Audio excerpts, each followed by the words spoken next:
Funfair School, Funfair School, Funfair School. मन को मना, मन को मना, मन को मना।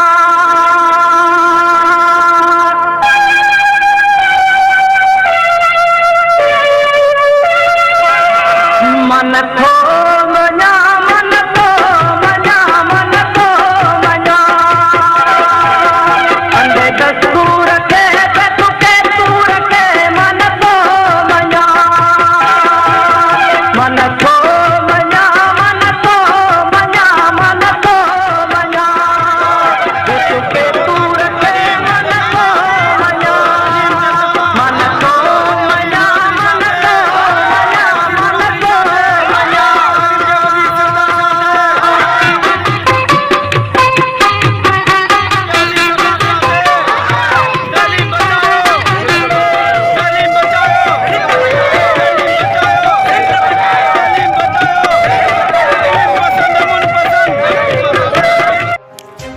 नाज़रीन, सिंध हुकूमत पारां कोरोना जो सबब ॼाणाए तालीमी इदारनि खे बंदि करण ख़िलाफ़ सकरन जे सियासी समाजी उस्तादनि ऐं शागिर्दनि पारां एहतजाजी मुज़ाहिरो ऐं धरणो हयो वियो ऐं मरहलेवार तहरीक हलाइण जो ऐलान पिणु कयो वियो। ख़बर मूजिबि STP तालिक़े सकरन पारां STP हाउस खां 1 किलोमीटर पैदल STP अॻवान निसार कीरियो जे अॻवाणी में सियासी समाजी अॻवाननि उस्तादनि ऐं मासूम शागिर्दनि पारां मीडिया सेंटर चौक ताईं रैली कढी वई। उन मौक़े ते हुकूमत सिंध, वज़ीर आला सिंध ऐं तालीम जे वज़ीर ख़िलाफ़ सख़्त नारेबाज़ी कई वई। स्कूलनि खे ताला नामंज़ूर जा नारा पिणु हया विया। एहतजाजी धरणे में STP सिंध अॻवान निसार कीरियो ख़िताब कयो। उन मौक़े ते STP अॻवान अब्दुल कादिर जेलानी, बुड्ढल मंगसी गुल, सिंधी गुल बहार बुगियो, मुश्ताक मान्योठो, समाजी अॻवान शमशाद मला, सिंध सुजाग फोरम जो चेयरमैन मजीद अब्बासी, तालीमी माहिर अब्दुल हमीद अराई, इंसान दोस्त फोरम अॻवान नूरुद्दीन कीरियो, सिंध जागुरता फोरम जो हुसैन बख्श कीरियो, समाजी अॻवान सांवल कीरियो, मुस्लिम लीग नून अॻवान अमजद खानज़ादो, SUP अॻवान कुर्बान मंगसी, शहमीर जमाली कलंदर बख्श मला, उस्ताद मोहम्मद इलियास खानज़ादो, वारिस नूनारी ऐं ॿियनि एहतजाजी धरणे खे ख़िताब कंदे चयो त सिंध जा हुकुमरान होॾ तां न लथा त सिंध जा उस्ताद ऐं शागिर्द स्कूलनि में तालीम शुरू कंदा। हुकूमत ज़बरदस्ती स्कूल बंदि कराया त मरहलेवार तहरीक हलाई वेंदी। वधीक तफ़सील ॾिसंदा SMC न्यूज़ रिपोर्ट कुर्बान उमरानी। जेके स्कूल बंदि पिया उन्हनि खे खोलाइण लाइ अपील कंदासीं त सिंध जा माण्हू हाणे सुजाॻ पाण हिननि खां पुछूं कोरोना जे करे तव्हां वटि का मुतबादिल को हल आहे? जा सॼी ज़िंदगी फीसूं बि वठो, तव्हां स्कूलनि जा फंड बि वठो, तव्हां मास्तरनि खे पघारूं ॾियो, तव्हां पंहिंजा पेट भरो ऐं सरदार शाह तोखां इहो नथो थिए त कंहिं ग़रीब हारी पोरेतनि जा ॿार उहे काॾे वेंदा? छा इहो असांजे मुक़दर में लिखियलु आहे त मज़दूर जो पुटु मज़दूर ई थिए, हारी जो पुटु हारी थिए? ग़ुलामी मां छुटकारो की ॾियारींदासीं? अॼु तव्हां खां केॾी महिल तव्हांजी धरती जी विरासत थिए पई, केॾी महिल तव्हांजी तहज़ीब सकाफ़त ॿोली ते वार थिए पियो। अॼु आख़िरी हल इहो आहे त जंहिं बि क़ौम खे तबाह बर्बाद करिणो आहे उन खां कलम खसे छॾियो। असीं सरदार शाह तोखे ॿुधाइणु चाहियूं था त कंहिं बि हवाले सां असीं तालीम पंहिंजी बचनि जी नथा विञाइणु चाहियूं। तूं स्कूल खोला, तव्हां हाणे जेको सिंध जी ज़राअत उन खे तबाह बर्बाद करे छॾियो। ख़ुदा रा असांजे बच्चनि खां तालीम तव्हांखे को बि हक़ कोन्हे।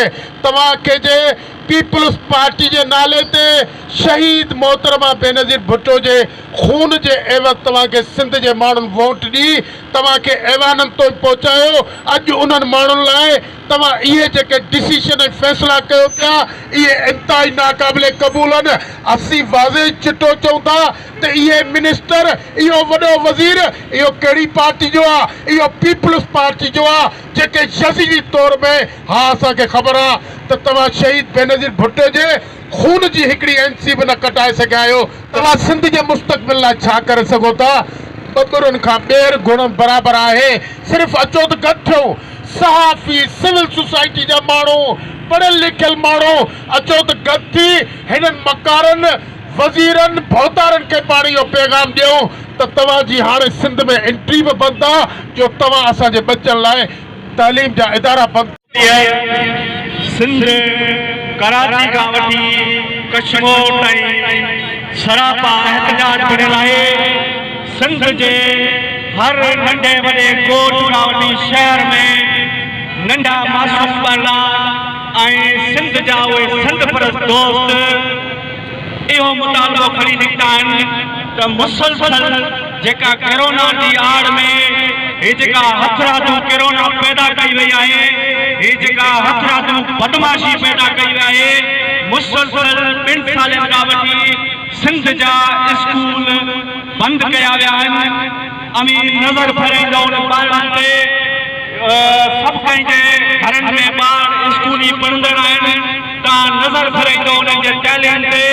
यजमाननि खे बादशाह खे सभिनी खे ऐं नंबर ॿी ॻाल्हि आहे त साल जे लॻाओ जेका तइलीम तबाह थी रही आहे, गवर्नमेंट प्री प्लानिंग सां सिंध जा स्कूल मुकमल तौर ते बंदि करे असांजे मासूम ॿारनि खे जेको सो ही अनपढ़ करार ॾियनि था या अनुशासन हिकिड़ो त असांजे नौजवान जेके तइलीम हासिल करे चुका आहिनि उन्हनि जे लाइ नौकरियूं कोन्हे के, बाक़ी जेके नंढा ॿार असांजा पढ़ंदा उहे उन्हनि जूं पढ़ायूं स्कूल ताला बंदि करे विया आहिनि।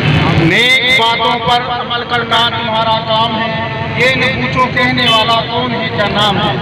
आज की रैली जो एसटीपी ने जो है मुनक़िद की है कि तालीम के लिए, तालीम दोस्ती का सबूत देते हुए तालीम के लिए की है।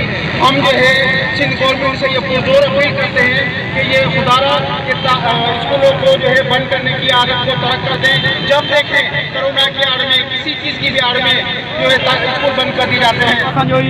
नंढड़ो एहतजाज जेको अर्जेंट डिग्री काल ते जेको आहे तरक़ी पसंद पार्टी ताल के सकरन तरफ़ां जेको आहे उहो कयो वियो ऐं अॼोको इहो एहतजाज जेको आहे उहो ई फुर्तो करे त तव्हां ॾिसो त तक़रीबन माना जेको आहे 2-2.5 साल थी विया आहिनि। हीअ जेके सिंध जा जेके हुकुमरान आहिनि उहो हिकिड़ो यज़ीदी किरदारु अदा कंदे 2-2.5 सालनि खां वठी सिंध जा जेके तइलीमी इदारा आहिनि उन्होंने के मुसलसिल जो है उन्होंने लाग कर छड़ियो है। सबसे पहले मैं पाकिस्तान मुस्लिम लीग नून तालका सकरन की जानिब से एसटीपी सकरन के दोस्तों को खराजे तहसीन पेश करता हूं, जिन्होंने आज तालीम के हवाले से एक भरपूर रैली निकाली। दोस्तों, आवाम का ये जमे का फिर इस बात का गवाही दे रहे हैं, इस बात का सबूत दे रहे हैं कि हमें अपने बच्चों की तालीम चाहिए, हमें ये बंद स्कूल खोलने चाहिए और ये जो स्कूल में पाबंदी लगाई जा रही है अशराफिया की तरफ से, सिंध हुकूमत की तरफ से, मैं इसकी पुरजोर मजम्मत करता हूँ। कोरोना की आड़ में बार बार लॉकडाउन करे ऐं स्कूल बंद भी रखे। स्कूल बंद रखण सां असांजा जेके ॿार आहिनि, असांजो जेको सिंध जा नौजवान आहिनि, ॿार आहिनि, उन्हनि जी तइलीम एतिरे हद ताईं तबाह थी चुकी आहे जो उहो जेको समय सालनि जो टेम्पू जेको आहिस्ते आहिस्ते मथे चढ़ंदो पियो उहो यकदमि किरी पियो।